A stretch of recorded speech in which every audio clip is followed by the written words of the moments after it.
Magandang araw, ako nga pala si Jiboy, isang construction worker dito sa bansang Poland. Yay, yay! Ngayon nga pala ay magbabuklas kami ng scaffolding at gagamitin namin sa kabilang building.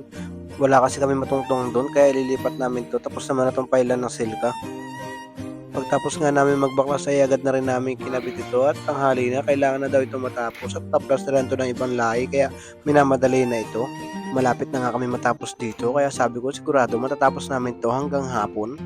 Agad-agad na nga rin ako dito naghakot ng kakabit ng aking kasama. Sabi ko siya na muna magkabit at ako ilang araw nang hindi nakapasok.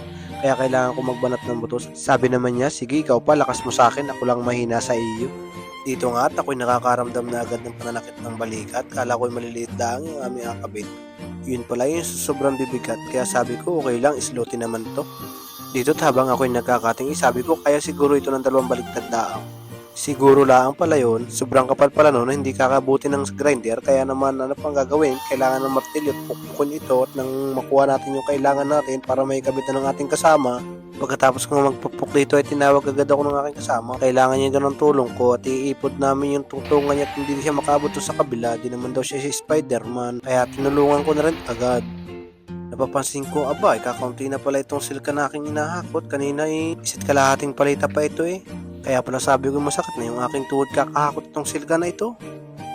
Ganito nga pala kami dito palagi, lalo't walang crane na magbubuhat sa malapit sa pwesto namin. Kaya ang gana namin dito ay mano-mano ang hakot. Kahit masakit na ang likod at tuhod ay tuloy pa rin at ito naman ay sloty, hindi naman peso, kaya okay laang.